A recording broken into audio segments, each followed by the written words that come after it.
ओम नमोर्यंताणं नमो सिद्धाणं नमो आर्याणं नमो वज्रायाणं नमो लोहे सव्वसाहुणं मंगलं भगवान् वीरो मंगलं गौतमो गणी मंगलं कुन्दकुन्दार्यो जैनधर्मोऽस्तु मंगलम् ओंकार बिंदु संयुक्तम नित्यं जायन्ति योगिनः कामदं मोक्षदं चैव ओंकाराय नमो नमः। अहोपकार जिनवर्नो कुंदनो ध्वनि दिव्यनो जेन कुंद ध्वनि आप्या अहो आ गुरु काननो तुझ ज्ञान ध्यान नो रंग अमया दर्श रहो ओ शिव पद तक तुझ संग माता मात करो।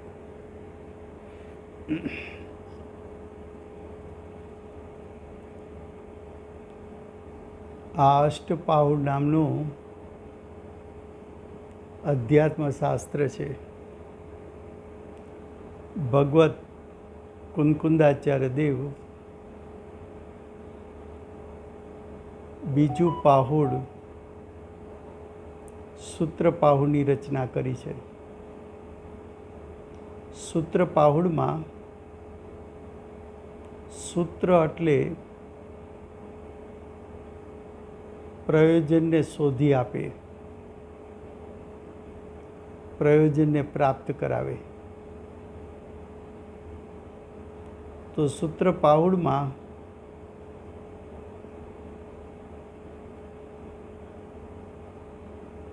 ગાથા 16 ગાથા 16નું હેડિંગ છે હવે આ જ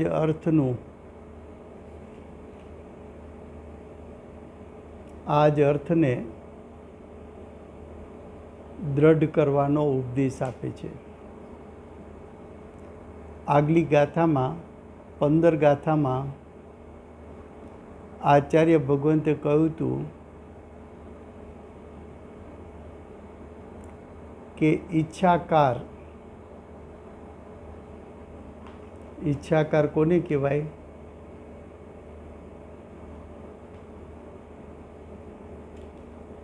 તો કે ઈચ્છાકાર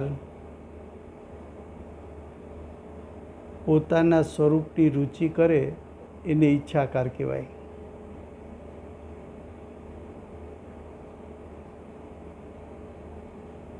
હવે એવા ઈચ્છાકાર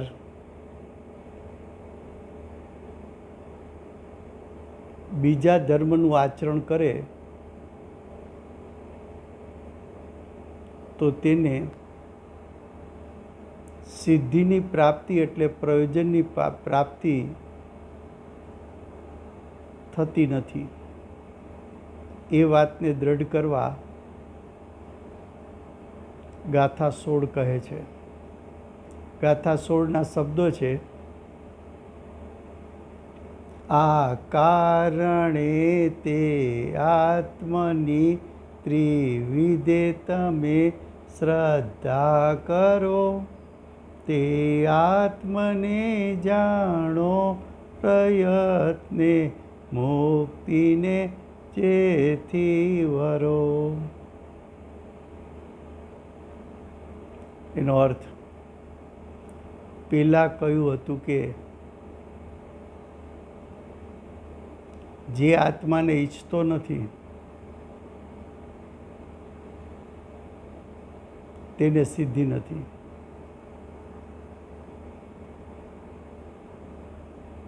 શું કહ્યું? આત્માને ઈચ્છતો નથી એટલે આત્માની રુચિ કરતો નથી, આત્માને રૂચતો નથી આત્માની રુચિ ન હોય એ મિથ્યા દ્રષ્ટિ છે, સમ્યક દ્રષ્ટિ નથી. તેને એટલે તે આત્માને. કયા આત્માને? તો કે જેને આત્મા રૂચતો નથી એવા મિથ્યા દ્રષ્ટિને સિદ્ધિ નથી. એટલે કે મોક્ષ માર્ગ અને મોક્ષની પ્રાપ્તિ નથી. હવે કે છે તે જ કારણથી હે ભવ્ય જીવો કહેતા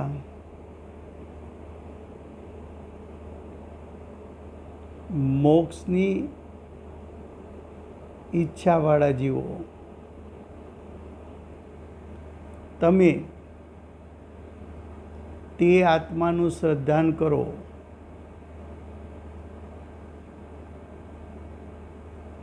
આત્માના શુદ્ધ સ્વભાવનું શ્રદ્ધાન કરો. મન વચન કાયથી સ્વરૂપમાં રુચિ કરો. ત્રણેય યોગ, મન વચન કાયા એટલે 3 યોગ. એ 3 યોગથી એટલે મનથી વચનથી કાયાથી આત્માની સ્વરૂપની રુચિમાં લાગી જાઓ. એની રુચિ કરો. આ કારણે મોક્ષને પામો. અને જેનાથી મોક્ષ પમાય છે,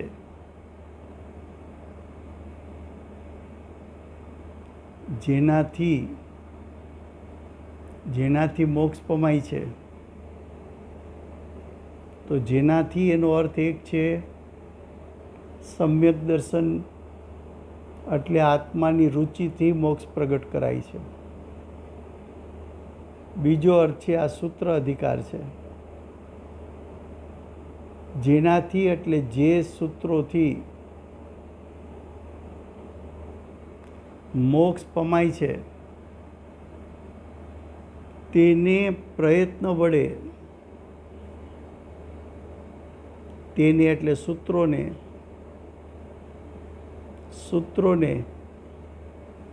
પ્રયત્ન વડે એટલે પુરુષાર્થ વડે સર્વ પ્રકારનો ઉદ્યમ કરીને, એટલે સર્વ પ્રકારનો પુરુષાર્થ એટલે કે સમ્યક પુરુષાર્થ કરી જાણો. ફરીવાર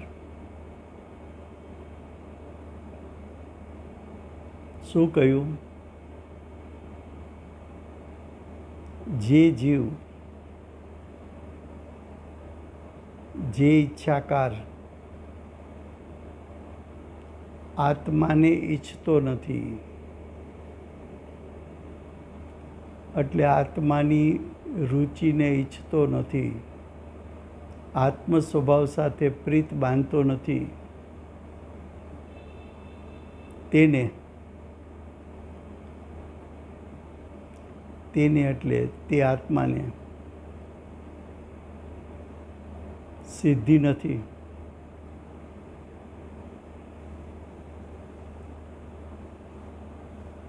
આત્માની પ્રાપ્તિ કરવી હોય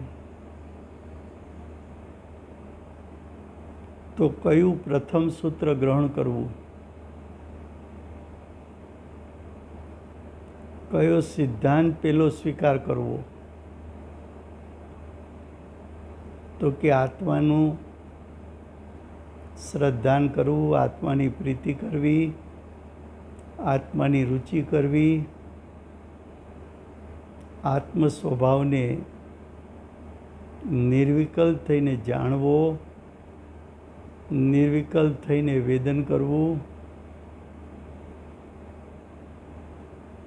બધા પ્રકારનો પુરુષાર્થ મનથી, વચનથી, કાયાથી સ્વભાવનું લક્ષ્ય કરવામાં બધો પુરુષાર્થ વાપરવો.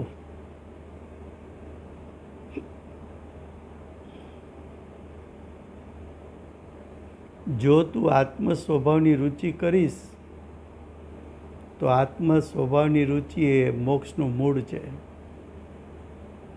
સમ્યક દર્શન એ મોક્ષનું મૂળ છે.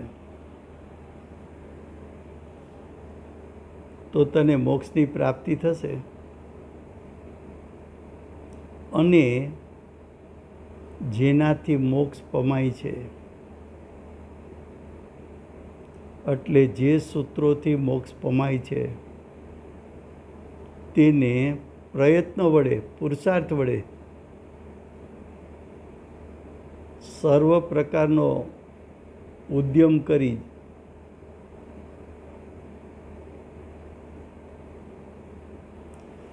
કરી આત્માને જાણો. શું કહ્યું? મિથ્યા દ્રષ્ટિ અજ્ઞાની 4 ગતિમાં રખડનારો અનાદિકાળથી એમ માને છે કે શુભ ભાવ કરવાથી ધર્મ થશે,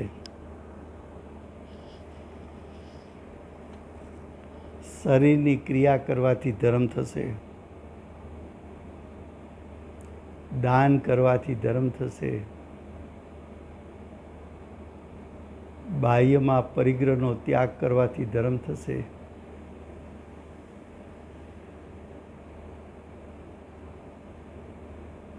મૂંગાને ઘાસ નાખો, મૂંગા પ્રાણીઓને, એના માટે પાણીના હવેડા બનાવો. આ વૈશાખનો તડકો પડે છે, માણસોના મોઢા સુકાય, પરબ બંધાવો.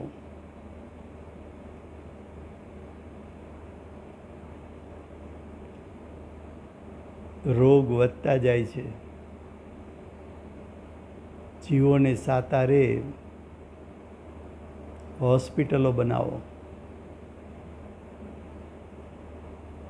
જાત્રાઓ કરો.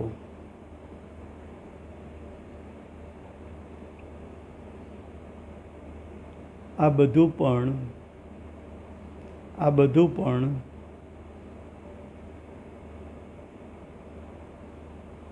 લૌકિક સ્વાર્થ કર્યા વગર કર્યું હોય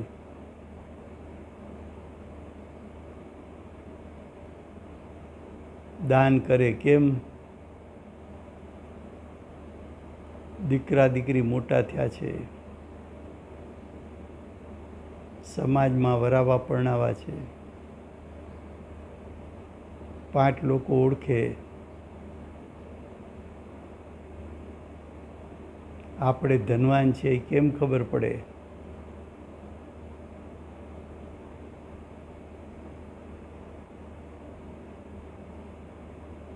એ સાંસારિક કાર્ય માટે અંતરંગમાં ભાવ એવો હોય, બહારમાં દાન કરે.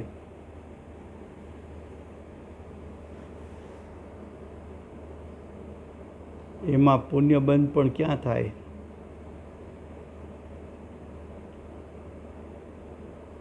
કેવું પુણ્યબંધ થાય? અરે એવો ભાવ ન હોય તો પણ ભલે નિસ્વાર્થપણે દાન આદિ કર્યા,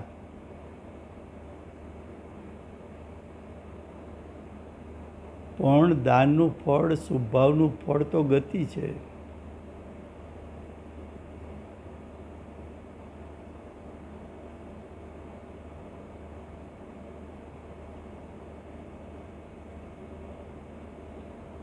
તો 4 ગતિને પ્રાપ્ત થાય એવા ભાવો કરે અને માને ધર્મ થયો.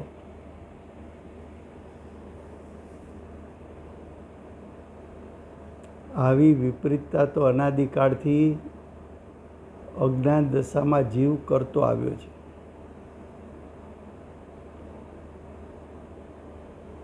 અનાદિથી આજ દિવસ સુધી ક્યારેય આત્માનું નિર્વિકલ્પ શ્રદ્ધાન કર્યું નથી. આત્મ સ્વભાવની યથાર્થ રુચિ જો કરી હોય તો તને સમ્યક દર્શનની પ્રાપ્તિ હોવી જોઈએ. તો કે છે જેનાથી મોક્ષ પમાય, જે સૂત્રો મોક્ષ માર્ગ અને મોક્ષ પ્રગટાવવામાં નિમિત્ત થાય,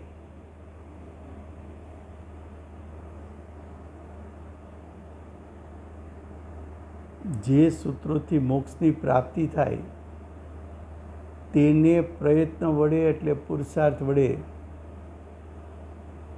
સર્વ પ્રકારનો ઉદ્યમ એટલે સર્વ પ્રકારનો પુરુષાર્થ કરી અને આત્માના સ્વરૂપને જાણો. ભાવાર્થ જેનાથી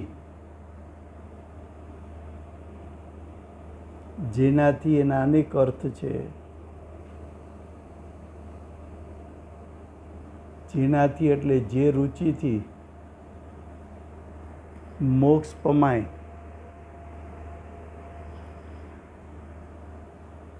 જેનાથી મોક્ષ પમાય, જેનાથી એટલે જે રુચિથી મોક્ષ પમાય, જે સૂત્રથી મોક્ષ પમાય,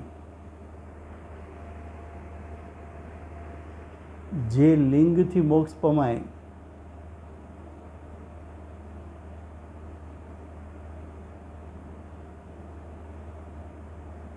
તેને પ્રયત્ન વડે જેનાથી મોક્ષ પમાય એવી રુચિનું સ્વરૂપ શું છે જાણી લે. જેનાથી મોક્ષ પમાય એ સૂત્રને જાણી લે, જેનાથી મોક્ષ પમાય તે લિંગને જાણી લે. એને જાણવું, એનું શ્રદ્ધાન કરવું એ મુખ્ય ઉપદેશ છે. યથાર્થ શ્રદ્ધાન અને જ્ઞાન કરતા જીવના ભાવમાં પલટો આવે છે.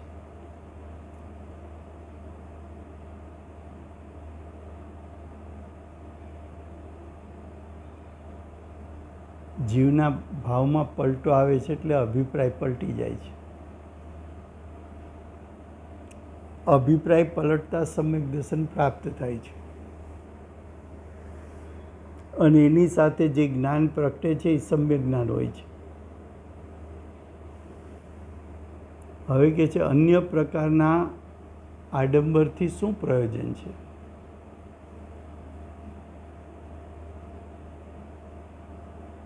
અન્ય પ્રકારના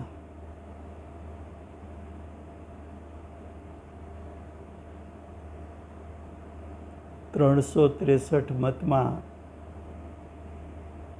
અનેક પ્રકારના આડંબરો છે.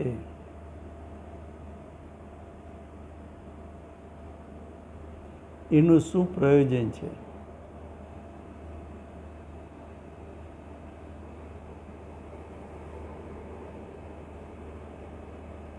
એનો અર્થ શું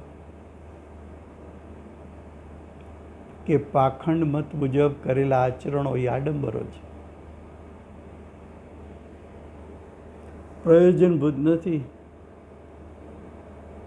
તને વિપરીત દશામાં લઈ જનારા છે, નીચી ગતિ તરફ લઈ જનારા છે, તારો સંસાર અનંતો વધારનારા છે.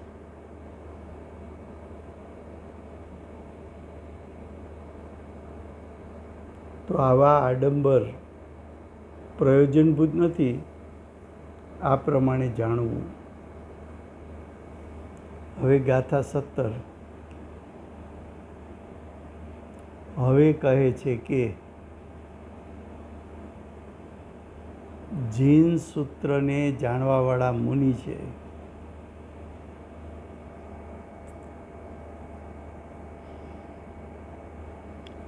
જીન સૂત્રને જાણવાવાળા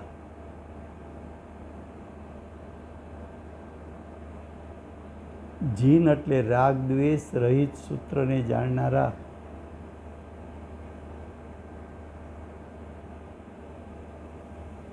તીર્થંકર પરમાત્મા,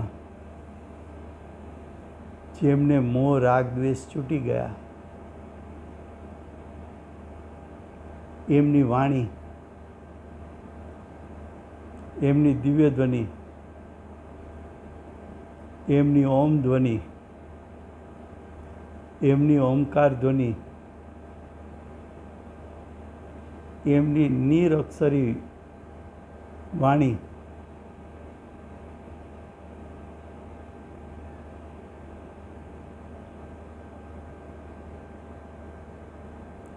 મોહ રાગ દ્વેષ જેના છૂટી ગયા છે એની વાણી કહેતા સૂત્ર.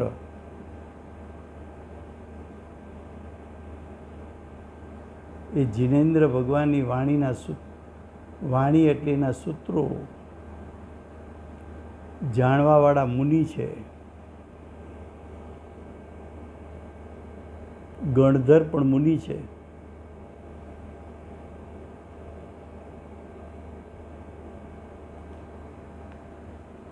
સિંહણનું દૂધ ઝીલવા માટે સોનાનું પાત્ર જોઈએ.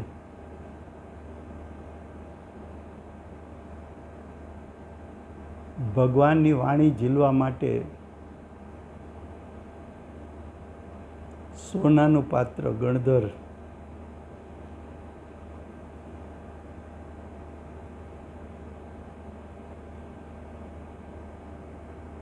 જો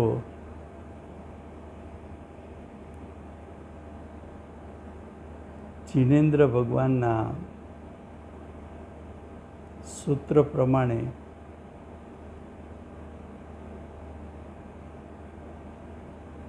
તેમનું સ્વરૂપ એટલે મુનિનું સ્વરૂપ ફરી દ્રઢ કરાવવાનું કહે છે.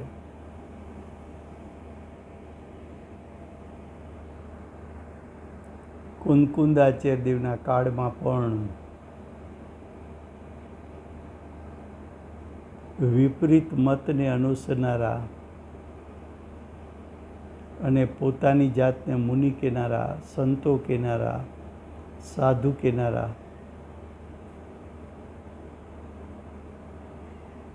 $363 પાખંડ મત હતા. જૈનોમાં પણ એક મત જુદો પડ્યો, એના પેટાભેદો ઘણા પડ્યા. એવો શ્વેતાંબર મત હતો. દિગંબર ધર્મથી ભિન્ન સ્વરૂપ ધારણ કર્યું, કાલ્પનિક સ્વરૂપ ધારણ કર્યું. તો કે છે જે જીન સૂત્રને જાણવાવાળા મુનિ છે તેમનું સ્વરૂપ ફરી દ્રઢ કરવાનું કહે છે. હવે ગાથા 17 એમના શબ્દો છે.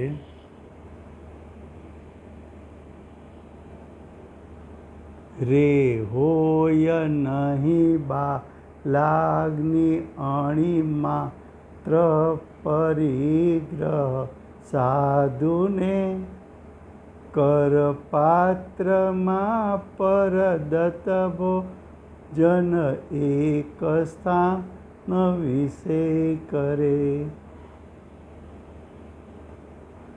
ધ્યાનથી સાંભળવા જેવું છે. મુનિનું સ્વરૂપ છે. વર્તમાન કાળે કુંદકુંદાચાર્ય દેવ, અમૃતચંદ્ર આચાર્ય દેવ, ઉમા સ્વામી આચાર્ય, જયસેન આચાર્ય એવા વર્તમાન કાળે હવે આચાર્ય જોવા મળે એવો કાળ રહ્યો નથી.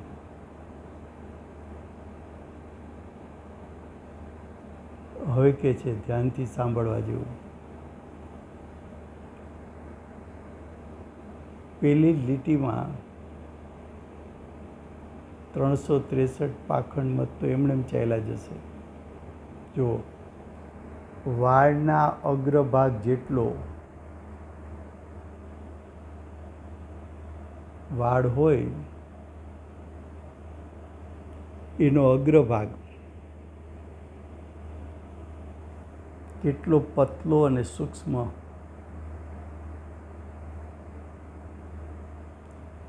એ આગલો ભાગ એવી રીતે કટ કરો કે જેના બે વિભાગ ન થઈ શકે. એવો પરમાણુ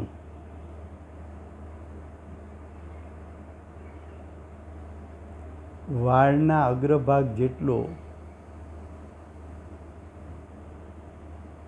પરિગ્રહનું ગ્રહણ સાધુને હોતું નથી.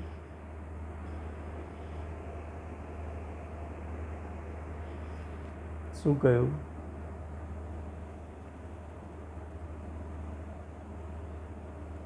એક પરમાણુનું ગ્રહણ સાધુને હોતું નથી.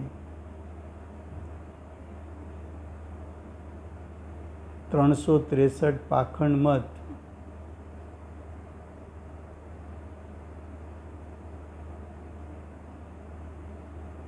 કે જૈનોના ફિરકામાં દિગંબર સિવાયના સાધુઓ, એક પણ સાધુ એવા બતાવો કે જેમને અણુ માત્ર પરિગ્રહ ન હોય.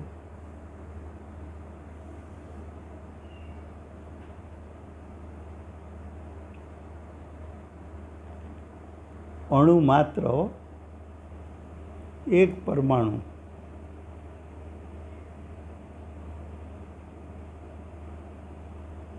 પરિગ્રહના પ્રકાર બે, અંતરંગ ને બાહ્ય. અંતરંગ પરિગ્રહ મિથ્યાત્વ ને ચાર કસાય, એમાંથી મુનિને મિથ્યાત્વ અને 3 કસાયનો અભાવ 12માં 10 પ્રકારના સ્થૂળ પરિગ્રહો, જમીન મકાન, સોનું ચાંદી, ધન ધાન્ય, વાસણ કપડાં, દાસ દાસી,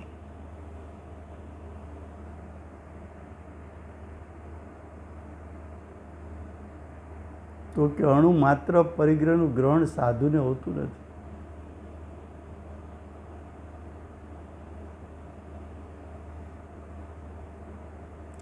અહીં આશંકા છે.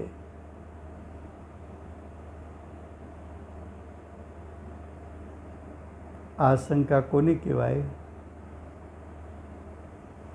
કે આપે મુનિનું સ્વરૂપ બતાવ્યું કે એને અણુ માત્ર પરિગ્રહ ન હોવો જોઈએ.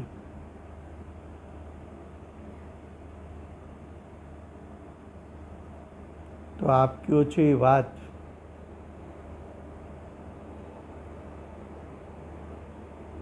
યથાર્થ જ હશે, પણ મને સમજાતી નથી. માટે પ્રશ્ન ઉઠે છે કે જો પરિગ્રહ કાંઈ નથી તો આહાર કઈ રીતે લે છે? તેનું સમાધાન કરે છે. તમે કહો છો કે મુનિરાજને પરિગ્રહ નથી તો આહાર તો લે છે. પોતે પૂર્વે બાંધેલા કર્મ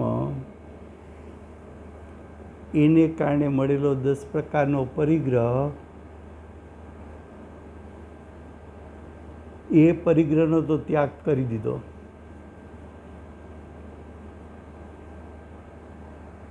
હવે જે આહાર છે એ તો અન્ય જીવોએ ભાવના કરીને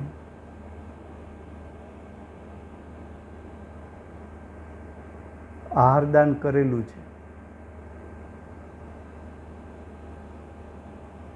આહારદાનને પરિગ્રહ કેમ ન કીધો?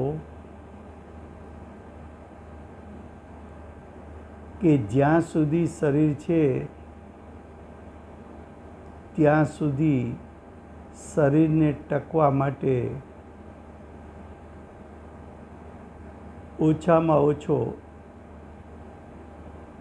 અલ્પ આહાર મુનિરાજ ગ્રહણ કરે છે. આહાર છોડી દે અને દેહ છૂટી જાય તો આત્મહત્યાનું પાપ છે.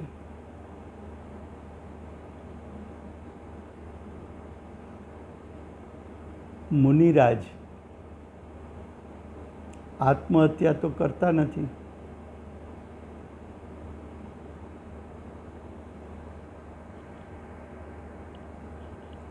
તેનું સમાધાન કરે છે. આહાર કરે છે, તેઓ પોતાના કરપાત્રમાં ભોજન કરે છે, તે પણ અન્યનું આપેલું, એટલે આહાર દાન કરાવેલું. ખ્યાલ આવે છે?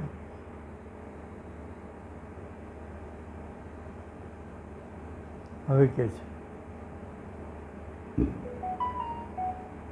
આહાર કેટલો લે? તો કે આહાર લેવા માટે પાત્રા મુનિને હોતા નથી. પાત્રા એ પરિગ્રહ છે.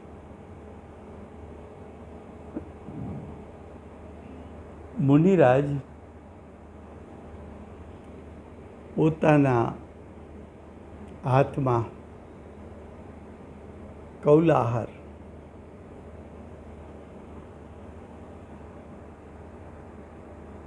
પોતાના કરને પાત્ર બનાવીને ભોજન લે છે. તે પણ અન્યનું આપેલું છે, પોતે કંઈ એનો પરિગ્રહ કર્યો નથી. ધન ધાન્યનો પરિગ્રહ મુનિને હોતો નથી. જેમ લૌકિક જન 12 માસનું અનાજ 12 માસના મસાલા બનાવીને સંઘરી રાખે, એવું કંઈ મુનિરાજને હોતું નથી. અજ્ઞાની સંસારી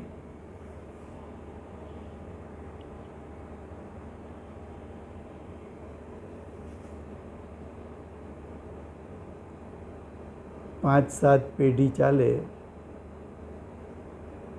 એટલું ધન ભેગું કરી રાખે. પુણ્ય ઉપર ભરોસો નથી કે આગળનું જીવન કેમ જશે.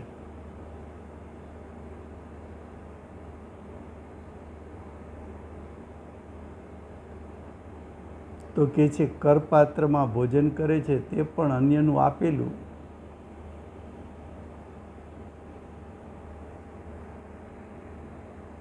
પાછું કેવું છે? પ્રાસુક છે કે જેમાં જીવ હિંસા નથી. પ્રાસુક છે કે જેમાં કોઈ દોષ નથી.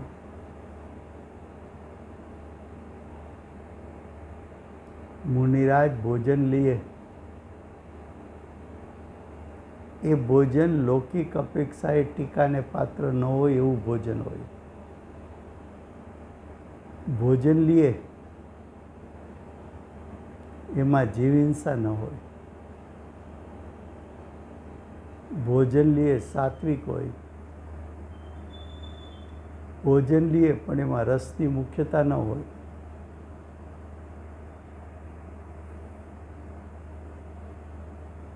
એક જ સ્થાન પર બેસીને ભોજન લે,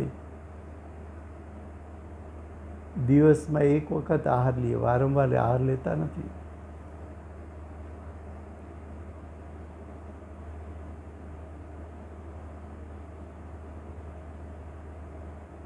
હવે ભાવાર્થ. જે મુનિ અન્યનો આપેલો પ્રાસુક યોગ્ય નિર્દોષ દિવસમાં એક વખત પોતાના હાથમાં જ આહાર લે છે, તેઓ અન્ય પરિગ્રહ શા માટે ગ્રહણ કરે? શું કહ્યું? મુનિરાજનો આહાર પ્રાસુક કીધો, દોષ રહિત કીધો, નિર્દોષ કીધો. એ આહાર યોગ્ય છે. દિવસમાં એક વખત આહાર, જેનાથી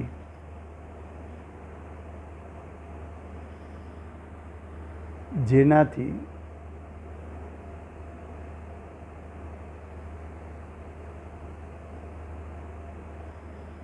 જેનાથી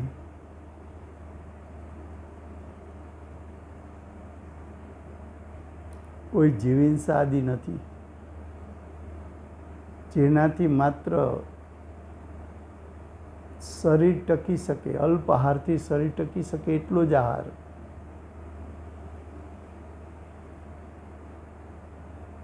સંયમના હેતુ માટે આહાર છે, એટલે એને દોષ નથી કરો. 13 પ્રકારનું ચારિત્ર પાલન કરી શકે એટલો અલ્પ આહાર.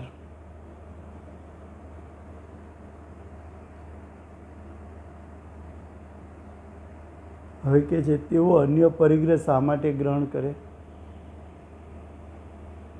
અન્ય પરિગ્રહ મુનિરાજ કેમ ગ્રહણ કરતા નથી? તો કે જેટલો પરિગ્રહ છે એટલા એ સંબંધીના વિકલ્પો છે.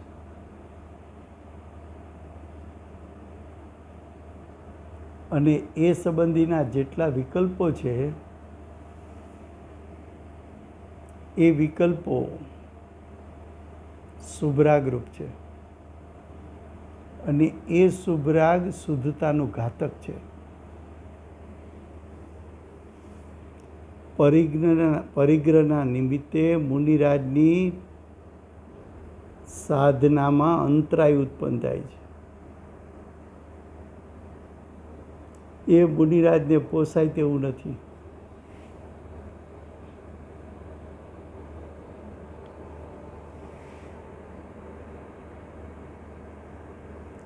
તેઓ અન્ય પરિગ્રહ શા માટે ગ્રહણ કરે? કોઈ આપે તો પણ એને પરિગ્રહ રાખવો નથી. હતો એ પરિગ્રહ છોડી દીધો. વિચાર કરો કે ચક્રવર્તી રાજા સમ્યક દ્રષ્ટિ હોય, કોઈ જીવનનો એવો પ્રસંગ બને, વૈરાગ આવી જાય. ચક્રવર્તી રાજા બહારમાં તો પુરુષાર્થનો પિંડ હતા, અંતરંગમાં પુરુષાર્થ કરી સમ્યક દર્શન પ્રાપ્ત કર્યું. સમ્યક દર્શન પ્રાપ્ત કરીને ચક્રવર્તી રાજાને જીવન દરમિયાન કોઈ વૈરાગ્યનો એવો પ્રસંગ બન્યો કે ચક્રવર્તીનું રાજપાટ છોડીને વન જંગલમાં ચાલ્યા જાય.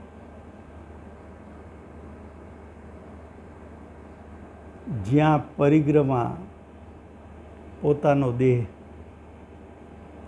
દેહ એટલે પૂર્વે બાંધેલા કર્મનું ફળ એવો શરીર એ પરિગ્રહ રૂપે છે.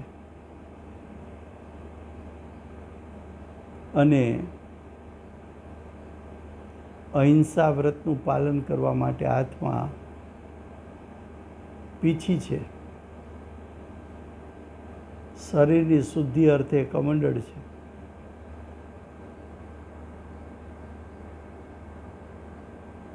આ ત્રણેય સાધન ક્યારેક બાહ્યમાં શાસ્ત્ર પણ હોય,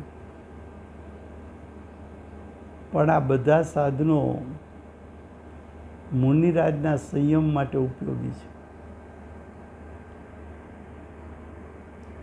માટે મુનિરાજ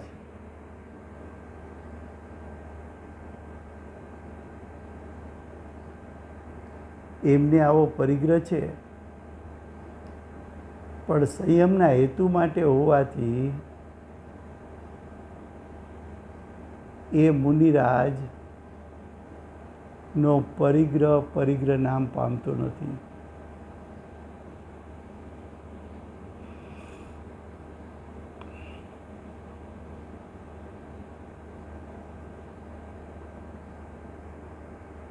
હવે આગળ કહે છે,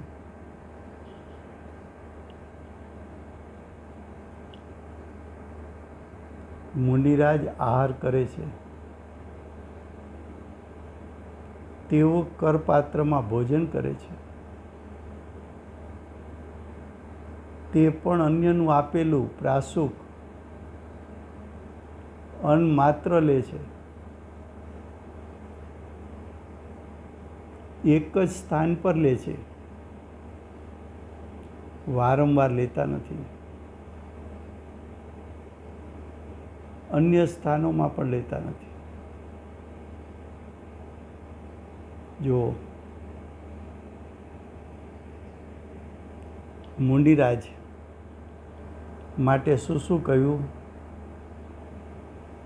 આવું મુનિનું સ્વરૂપ અન્ય મતમાં હોય તો જોયા આવો.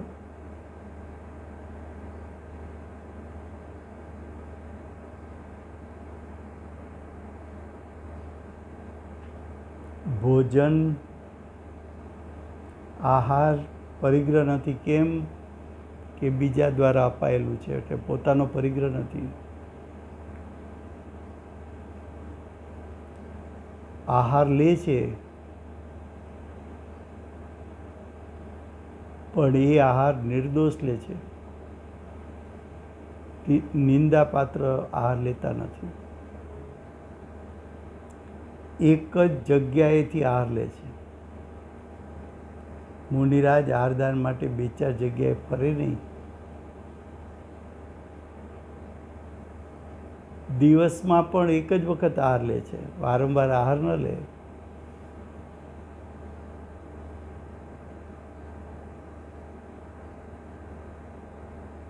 ભાવાર્થ: જે મુનિ અન્યનો આપેલો પ્રાસુક યોગ્ય નિર્દોષ દિવસમાં એકવાર પોતાના હાથમાં જ આહાર લે છે, તેવો અન્ય પરિગ્રહ શા માટે ગ્રહણ કરે? દિવસમાં એકવાર આહાર લેવો છે, પણ એ પરિગ્રહ રૂપે તો રાખતા નથી, એટલે કે ગ્રહણ ન કરે. જૈન સૂત્રમાં આવા મુનિ કહ્યા છે. આ જિનેન્દ્ર ભગવાને જે મુનિનું સ્વરૂપ કહ્યું, એવું સ્વરૂપ તું બીજે શોધી લાવ.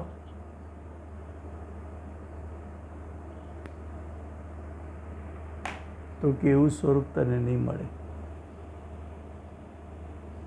આ થઈ ગાથા 17. મુનિનું દિવ્ય ધ્વનિ દ્વારા યથાર્થ સ્વરૂપ દર્શાવનાર શ્રી સિમંદર ભગવાનનો જય હો. મુનિપણું ધારણ કરનાર